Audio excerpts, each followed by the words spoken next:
بسم اللہ الرحمن الرحیم۔ السلام علیکم۔ غامدی صاحب کے ساتھ سوال و جواب کی براہ راست نشست کو لے کر ڈیلی اسمبلی کا غامدی سینٹر سے حاضر خدمت آغاز کرتے ہیں۔ ہم تو شکریہ آپ کے وقت کا۔ ہم سب میرے سامنے صحیح بخاری کی ایک روایت ہے، غامدی صاحب سے اس کا مفہوم اور مدعا ہم جانیں گے۔ سیدنا ابوبکر کی نسبت سے ایک مرفوع روایت بیان کی جاتی ہے کہ وہ کہتے ہیں کہ رسول اللہ صلی اللہ علیہ وسلم خود فرما کے گئے ہیں کہ ہماری میراث نہیں ہوتی، ہم انبیاء جو کچھ چھوڑ جاتے ہیں وہ صدقہ ہوتا ہے، اور یہ کہ آل محمد کے اخراجات اسی مال سے پورے کیے جائیں گے، مگر انہیں یہ حق نہیں ہوگا کہ کھانے کے علاوہ اور کچھ تصرف کرے۔ میں اللہ کی قسم آپ کے صدقے میں سے جو آپ کے زمانے میں ہوا کرتا تھا اس میں کوئی رد و بدل نہیں کروں گا، بلکہ وہی نظام جاری رکھوں گا جسے نبی صلی اللہ علیہ وسلم نے قائم کیا تھا۔ پھر سیدنا علی ابوبکر رضی اللہ عنہ کے پاس آئے اور کہنے لگے، اے ابوبکر، ہم آپ کی فضیلت و مرتبے کا اقرار کرتے ہیں۔ اس کے بعد انہوں نے نبی کریم صلی اللہ علیہ وسلم سے اپنی قرابت اور اپنے حق کا ذکر کیا۔ ابوبکر رضی اللہ تعالیٰ عنہ نے فرمایا، اس ذات کی قسم جس کے ہاتھ میں میری جان ہے، آپ صلی اللہ علیہ وسلم کی قرابت والوں سے سلوک کرنا مجھے اپنی قرابت والوں سے سلوک کرنے سے زیادہ پسند ہے۔ ہم سب یہ پس منظر تو باغ فدق کا ہے، اس پر آپ کا نقطہ نظر سامنے آتا رہتا ہے۔ روایت کو سامنے رکھ کے دو تین سوالات ہیں میں آپ کی خدمت پر رکھتا ہوں۔ پہلی چیز یہ ہے کہ اگر دین اور شریعت نے وراثت کا کوئی قانون مقرر کیا ہے تو جس طرح ہم عام مسلمان اس کے پابند ہیں تو انبیاء کو بھی ہونا چاہیے۔ کیا قرآن مجید میں کوئی ایسا استثناء موجود ہے جس سے رسول اللہ صلی اللہ علیہ وسلم بطور نبی کے میراث لینے اور آگے تقسیم کرنے کا حق نہیں رکھتے؟ یہ استثناء کیسے پیدا ہوا، اور اگر پیدا ہوا ہے تو خبر واحد سے پیدا ہوا ہے؟ خبر واحد تو دین میں کوئی مستقل بذات حکم نہیں دے سکتی۔ پہلے سوال کا جواب ارشاد فرمائیں کہ یہ روایت قرآن میں دیے گئے میراث کے عمومی مطلق قانون کے اندر ایک تخصیص پیدا کر رہی ہے خبر واحد کے ذریعے۔ سب سے پہلے خود قرآن کا قانون سمجھنا چاہیے۔ میں نے تو بارہا لوگوں کو توجہ دلائی ہے کہ اللہ تعالیٰ نے میراث کے بارے میں جو ہدایات سورہ نساء میں دی ہیں ان کے پس منظر کو اور خود ان کے الفاظ کو بہت اچھی طرح سمجھنے کے بعد ہی وہ باقی سب چیزوں کو سمجھ سکتے ہیں۔ پس منظر یہ ہے کہ پہلے سے میراث کی تقسیم کے بارے میں کچھ روایات چلی آ رہی تھی، ان کو قرآن مجید نے معروف سے تعبیر کیا ہے۔ معروف یعنی سوسائٹی کا دستور، ایک رواج ہے، اس کے تحت معاملات ہو رہے ہیں۔ پہلے مرحلے میں تو یہی توجہ دلائی کہ لوگ اس معروف کی اور اس رواج کی پابندی کریں۔ اس کے بعد پھر سورہ نساء کی آیات 11-12 میں اللہ تعالیٰ نے ارشاد فرمایا کہ معروف میں بہت سی چیزیں نزاع کا باعث بنتی ہیں، کیونکہ میراث ایک ایسی چیز ہے کہ زندگی میں آپ فیصلے کرتے ہیں، کسی کو کوئی معاملہ ہے، کوئی اختلاف ہے، بات ہو جائے گی، مرنے کے بعد آپ کیا چھوڑ کے گئے ہیں اس کو تقسیم ہونا ہے۔ اس میں پہلا سوال، اور یہ بڑا نازک سوال ہے، وہ یہ ہے کہ حقدار کون ہے؟ تو حقدار کون ہے کے بارے میں ہم دنیا کی تاریخ میں جاتے ہیں، معلوم ہوتا ہے کہ 10 قسم کی آرا رہی۔ ایک لمبے عرصے تک دنیا کے تمدن میں یہ رائے رہی ہے کہ بڑے بیٹے کو دے دیا جائے، ایک ہی جگہ رہیں گی ساری چیزیں، اور اس طرح جو جائیداد بنی ہے یا جو امپائر وجود پہ آیا ہے اس میں کوئی خلل نہیں ہوگا۔ ایسی ہی بہت سی روایات دنیا کے دوسرے علاقوں میں، دوسری تہذیبوں میں رہی ہیں۔ اللہ تعالیٰ نے یہ فرمایا کہ سب سے پہلے تو میرا فیصلہ یہ ہے کہ تمہارے براہ راست اعزاء کس کے حقدار ہیں۔ براہ راست اعزاء کون ہے؟ میں جب دنیا سے رخصت ہوتا ہوں تو میرے والدین میرے ساتھ پیچھے سے براہ راست تعلق رکھتے ہیں، میں ان کے ہاں پیدا ہوا ہوں۔ میری اولاد اور میاں اور بیوی کا رشتہ، کیونکہ قانون نے اگرچہ وہ رشتہ بنایا ہے تاہم وہ براہ راست رشتہ ہے، تو ارشاد فرمایا کہ یہ ہے حقدار۔ اب اگر کسی کی اولاد نہیں ہے تو پھر اس کے ساتھ بہن بھائی اس کی جگہ لے سکتے۔ ایک فیصلہ اللہ تعالیٰ نے یہ فرما دیا۔ یہ فیصلہ کرنا آسان نہیں تھا۔ دنیا کی تاریخ پر ایک نگاہ ڈال کے دیکھ لیں، اس میں بہت کچھ نزاعات رہے ہیں۔ دوسرا مسئلہ یہ تھا کہ یہ سب براہ راست رشتہ دار ہیں، یعنی بیوی بھی، شوہر بھی، اولاد بھی، والدین بھی، تو ان کے حصے کیسے تقسیم ہو، یعنی کیا اصول ہے، کوئی معیار ہونا چاہیے۔ میں اگر والدین کے بارے میں فیصلہ کروں کہ انہیں زیادہ دوں گا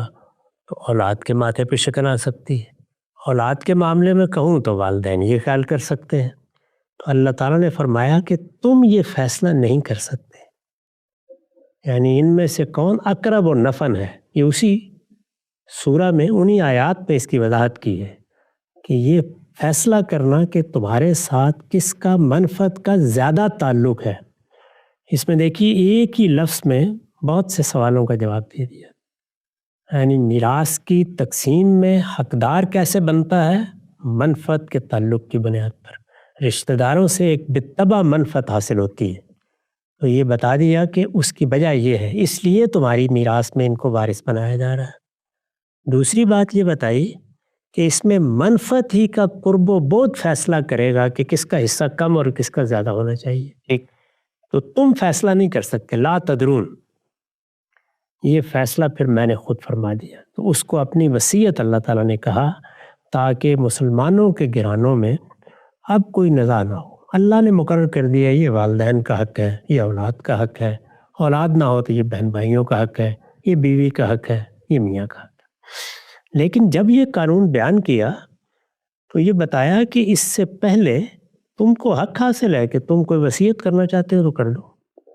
اس پر کوئی قدغن نہیں لگائی، کوئی پابندی نہیں لگائی۔ جو قدغن فحوائے کلام سے لگ رہی ہے وہ ایک ہی ہے، اور وہ یہ ہے کہ جن کے حصے اللہ نے مقرر کر دیے ہیں رشتہ داری کی بنیاد پر، ان کے حصوں میں اب تصرف کا حق میرے یا آپ کے پاس نہیں رہا، تو ان کا معاملہ تو اللہ تعالیٰ کی طرف سے طے ہو گیا۔ اس کو اللہ تعالیٰ نے اسی لیے فرمایا کہ میری وصیت ہے، تو اللہ کی وصیت کے مقابل میں تو کوئی وصیت پیش نہیں کی جا سکتی۔ لیکن ان کے علاوہ اور رشتہ داری کے تعلق کو چھوڑ کر خود ان کی کسی ضرورت، کسی منفعت کے پہلو سے اگر کوئی وصیت کرنی ہو تو ہر جگہ یہ فرمایا کہ تمہاری وصیت کے بعد، اور اس وصیت کو نکرہ استعمال کیا، جو وصیت تم چاہو کر لو، جتنی چاہے کر لو، کوئی پابندی نہیں لگائی اس کے اوپر سوائے اس ایک پابندی کے۔ یہ قانون ہے، اس میں مجھے بھی حق ہے، آپ کو بھی حق ہے کہ ہم اپنی میراث کے بارے میں یہ وصیت کر دیں کہ یہ ساری کاری اللہ کی راہ میں، یعنی اس میں کیا چیز ہے جو قانون کے خلاف ہے؟ اللہ کی راہ میں دینے پر تو کوئی پابندی نہیں ہے۔ پابندی یہ ہے کہ جو وارث ہیں ان کے معاملے میں اپنی طرف سے کوئی اقدام کیا جائے، یعنی میں وصیت کروں گا، میں نے ساری اللہ کے راہ میں وصیت کر دی، میں نے 1/3 کر دی، میں نے 2/3 کر دی، جو بچے گا اس میں وارثوں کے حصے ہوں گے۔ اگر میں سارا کا سارا اللہ کی راہ میں دے دیتا ہوں تو اس میں کوئی قانونی رکاوٹ نہیں ہے۔ رسول اللہ نے ایک موقع پر صرف نصیحت کی تھی کہ ایسا نہ کرو تو اچھا ہے، یعنی اپنے ایک صحابی کو انہوں نے کہا میں سب اللہ کی راہ میں دینا چاہتا ہوں، تو فرمایا تمہارے اعزاء اقربا ہیں، ان کو کیوں دوسروں کا محتاج چھوڑ کے جا رہے ہیں؟ پابندی کوئی نہیں ہے۔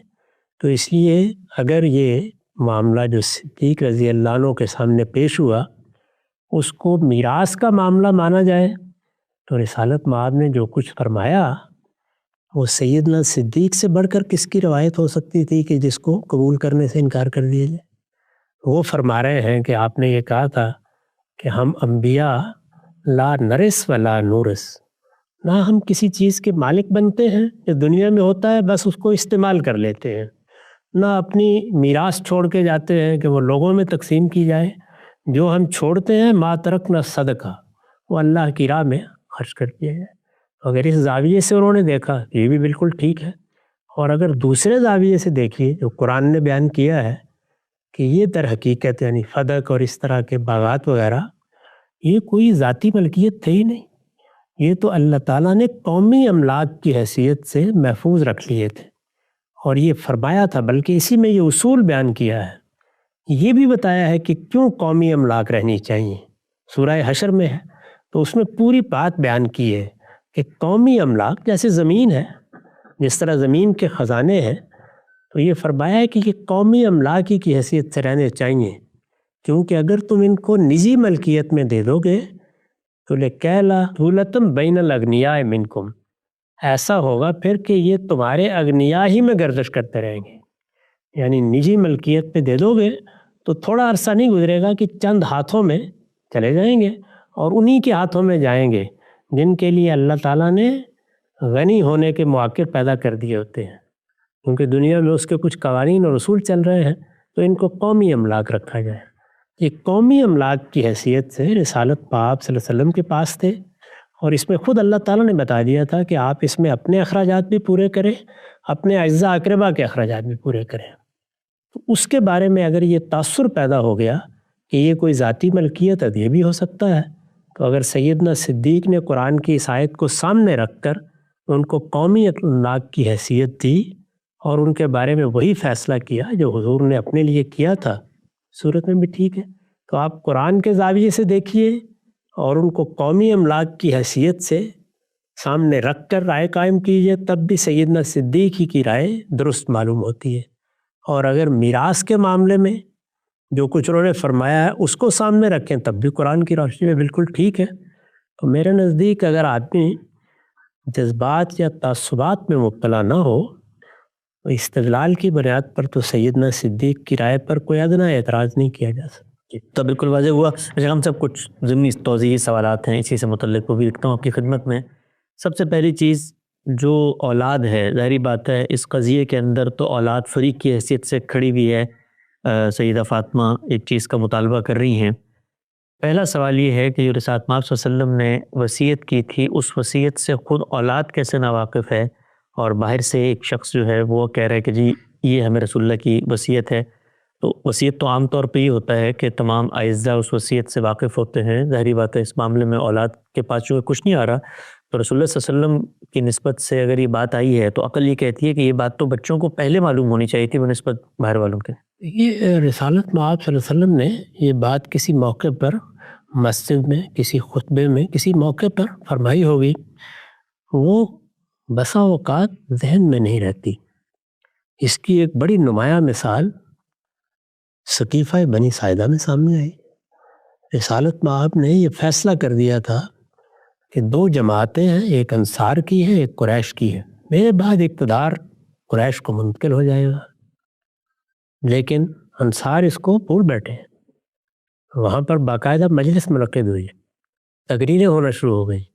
سیدنا صدیق نے ہی یاد دلایا اور سعد بن عبادہ رضی اللہ عنہ کو مخاطب کر کے یاد دلایا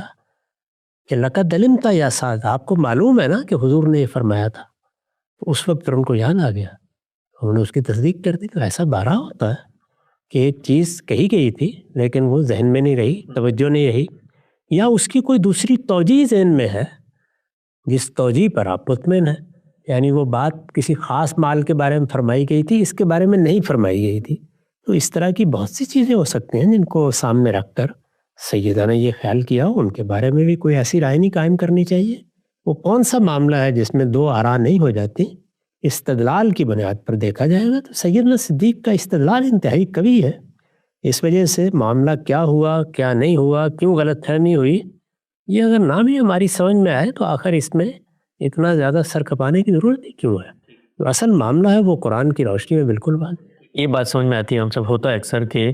کسی بزرگ کو، کسی بڑے کو، کسی ایک فریق کو بھی بات کہہ دی جاتی ہے کہ میرے بعد اس طرح معاملات کرنا، اولاد کے علم میں بہت ساری چیزیں ہیں جو مرنے کے بعد آتی ہیں۔ اچھا ہم سب تھوڑا نازک سوال ہے لیکن ایک اعتراض پیدا ہوتا ہے تو میں آپ کی خدمت میں رکھ دیتا ہوں جو آپ نے موقف پیش کیا۔ رسالت مآب صلی اللہ علیہ وسلم کے پاس جب صحابہ میں سے کوئی ایک صحابی آتا ہے اور وہ پوچھتے ہیں وصیت کے بارے میں، جو حق آپ نے بتایا میراث کے قانون میں قرآن مجید میں دے دیا گیا ہے، آپ جب ان کو وصیت کرتے ہیں تو رسالت مآب صلی اللہ علیہ وسلم وصیت یہ کرتے ہیں کہ سارا مال مت کرو، بھائی اولاد کا بھی ظاہری بات ہے حق ہے، ایک تہائی زیادہ سے زیادہ آپ نے کہہ دیا، یاد دے دی، تلقین کر دی۔ سوال یہ پیدا ہوتا ہے کہ جو تلقین دوسروں کو کی گئی ہے اس کو بطریقہ اولا خود پیغمبر کو عمل درآمد کرنا چاہیے، ظاہری بات ہے اس کی بھی اولاد ہے، اس کا بھی حق ہے، اور اس سچویشن میں اولاد وہ حق منوانے کے لیے سامنے بھی آ گئی ہے، گویا تقاضا فطری طور پر موجود تھا، پیدا ہوا، ضرورت سامنے آ گئی، تو جو نصیحت دوسروں کو کی گئی پیغمبر کی جانب سے آپ کے موقف کو اگر تسلیم کر لیں تو سوال پیدا ہوتا ہے کہ خود پیغمبر نے اس پر عمل کیوں نہیں کیا؟ سیدنا صدیق نے اس کی وضاحت کر دی ہے، اور وہ یہ کہ جس طریقے سے رسول اللہ ان کی کفالت کرتے تھے، ان کا حصہ دیتے تھے، وہ فرماتے ہیں میں ایسے ہی دیتا رہوں گا۔ یہ قومی املاک ہے، رہیں گی، اس لیے محرومی کا تو وہ فیصلہ نہیں۔ رسول اللہ کو پتا تھا مال فیض تو چل ہی رہا ہے، کہ اسی لیے یہ تو ان کو معلوم تھا، رسول اللہ کو بھی معلوم تھا۔ سیدنا صدیق نے اس کی وضاحت کر دی کہ رسول اللہ جس طرح تمہاری کفالت کرتے تھے، جس طرح تمہیں اس میں سے کوئی مال دیتے تھے، جس کو بھی دیتے تھے، کہیں ظاہر ہے کہ آپ کی ازواج مطہرات بھی تھیں، کوئی میراث ہوتی تو اس میں ان کا حصہ بھی تھا۔ اسی طریقے سے آپ کے چچا تھے، کیونکہ بیٹی ہی ہے تو بیٹی کو تو اگر میراث بھی تقسیم کی جائے گی تو قانون کے مطابق آدھا ہی ملنا ہے نا، باقی آدھا تو باقی اجزاء کی طرف جانا ہے۔ تو انہوں نے اس موقع پر جس طرح آپ نے روایت پڑھی ہے پوری وضاحت کر دی ہے کہ وہ حصے ایسے ہی ملتے رہیں گے، اور یہی ہوا، یعنی پوری کفالت ہوتی رہی، اسی طرح سے ملتے رہے، اور اس کے بعد بندوبست بھی ایک موقع کے اوپر ان لوگوں کے سپرد کر دیا گیا تھا کہ آپ خود دیکھ لیا کریں ان معاملات کو۔ وہ اس پر اصرار کر رہے ہیں کہ یہ کسی کی ذاتی ملکیت نہیں ہے، یہ قومی املاک ہے، ان میں جس کے لیے رسول اللہ نے جو طریقہ طے کیا ہے میں اس کو ویسے ہی جاری رکھوں گا، لیکن یہ رہیں گی قومی املاک، یہ کسی کے ملکیت میں نہیں دی جا سکتی۔ یہ پوری بات انہوں نے بیان کر دی۔ مطلب بالکل واضح ہو گیا۔ اچھا ہم سب یہ جو غلط فہمی عام طور پہ پیدا کی جاتی ہے، ظاہری بات ہے اس کے پس منظر میں سیدنا ابوبکر کے بارے میں کچھ اور تصورات موجود ہیں، یہ جو بڑے کبار صحابہ ہیں، اور پورا کا پورا ہمارے ہاں جو مسئلہ امامت پیدا ہوا ہے اس میں سیدنا علی کے ساتھ صحابہ اکرام کے جو مد مقابل چیزیں اور کشمکش دکھائی جاتی ہے، اس پس منظر میں سچویشن کو سمجھیں تو بڑی قصہ کہانیاں لوگوں نے بنا لی کہ محرومی کی داستانیں، اور پھر ظلم، اور پھر جنازے میں شرکت، عدم شرکت، وہ تو وائزین کے قصے ہیں، بات سمجھ میں آتی ہے۔ لیکن یہ ایک چیز جو تھوڑا سا تردد پیدا کرتی ہے وہ یہ کہ پیغمبر کے گھر والے ہیں، اور پیغمبر کے گھر والے اگر کوئی مطالبہ لے کر آ جاتے ہیں اور ان کی غیر معمولی قربانیاں بھی ہیں، تو قومی املاک کے اندر تو بہت کچھ موجود ہے، اور باقی صحابہ کو بھی دیا جاتا ہے، ظاہری بات ہے فتوحات ہوئی ہیں، جو حصے ملتے تھے کچھ تقسیم بھی ہوتے تھے۔ تو جس طرح کی ڈیلنگ کا طریقہ کار سامنے آتا ہے اس میں یہ کہ بالکل قانونی طرح کی ڈیلنگ ہوئی ہے کہ بھئی جو وہ چھوڑ کے گئے تھے اسی طریقے سے لے گا، ملکیت نہیں ملے گی، یعنی کوئی احسان کا معاملہ پیغمبر کے گھر والوں کے ساتھ غیر معمولی محبت۔ وہ کہتے ہیں کہ میں اپنے رشتہ داروں سے زیادہ کروں گا لیکن دوں گا صرف وہی جو طے کر کے گئے ہوئے، یعنی اتنی اراضی، اتنی فتوحات، اتنی ملکیتیں قومی خزانے میں موجود تھیں، تو کچھ اور دینے میں کیا حرج تھا؟ دینے سے لانے کا کیا سوال ہے؟ یہ باب فلک کے بارے میں بحث ہو رہی ہے، کیا وہاں کوئی اس طرح کا معاملہ تیرے پاس تھا؟ وظائف جس طرح سے باقی لوگوں کو ملتے تھے اسی طریقے سے رسول اللہ کے خاندان کو بھی ملتے تھے، یعنی وظائف تو بہت بڑی مقدار میں دیے جاتے رہے ہیں، یہ زیر بحث نہیں، تو وہ الگ سے چل رہے تھے، وہ تو الگ سے چل رہے تھے، یعنی یہ نہیں ہے کہ کوئی اور مطالبہ تھا جس کو انہوں نے پورا کرنے سے انکار کر دیا ہے، یا وظائف نہیں مل رہے تھے۔ اس میں نہ صرف یہ کہ وظائف ملتے تھے، ان کی آپ تفصیلات پڑھیں تو معلوم ہوتا ہے کہ سب سے زیادہ وہ خاندان رسالت ہی کو دیے جاتے تھے۔ اچھا، اسی طرح اکابر صحابہ، اسی طرح بدری صحابہ، سب کے لیے ان کی خدمات کے لحاظ سے وظائف مقرر کیے جاتے تھے۔ اللہ تعالیٰ نے بہت کچھ دے دیا تھا، یعنی ایک عظیم سلطنت وجود میں آ گئی، اس میں سواد عراق کی زمینیں تھیں، وہ تو جو آمدنی کی سنبھالی نہیں جاتی تھی کوئی دیر کے بعد، تو بہت خطیر رقمیں وظائف میں دی جاتی رہی ہیں۔ بنو امیہ بھی دیتا ہے اسی طریقے سے، تو زیر بحث یہ نہیں تھا، زیر بحث ایک خاص اراضی تھی، خاص باغات تھے جن کو حضور نے اپنے خاندان کی ضرورتوں کے لیے خاص کیا ہوا تھا۔ ان کا ایسے ہی خاص رہیں گے، میں ان میں کوئی تصرف نہیں کروں گا اپنی طرف سے، لیکن یہ قومی املاک ہے اور یہ اسی حیثیت سے رہیں گی، یعنی گویا حکومت کے پاس رہیں گی اور وہ لوگوں کے حقوق ادا کرتی رہے گی۔ یہ بہت سادہ بات ہے۔ میں یہاں ایک چیز کی طرف توجہ دلاؤں، وہ یہ ہے کہ چیزوں کو دیکھنے کے دو زاویے ہیں، یہ اس وقت بھی تھے، یہ آج بھی ہیں، یہ قیامت تک رہیں گے۔ آپ حسن ظن کی جگہ کھڑے ہو کر دیکھیں، جب آپ حسن ظن کی جگہ کھڑے ہو کر دیکھتے ہیں تو آپ کو شدید اختلاف بھی ہو جائے تو آپ یہ کہتے ہیں کہ ان کی بدلائل یہ رائے ہوگی، مجھے ان کی رائے سے اختلاف ہے۔ مثال کے طور پر مجھے اگر پورا اطمینان ہو جاتا ہے اس بات پر کہ سیدہ کا استدلال زیادہ صحیح ہے، تب بھی میں یہی خیال کرتا کہ سیدنا صدیق کے خیال میں صورتحال یہ تھی، انہوں نے جو رائے قائم کی وہ اپنے استدلال کے لحاظ سے قائم کی، وہ استدلال غلط بھی ہو سکتا ہے، صحیح بھی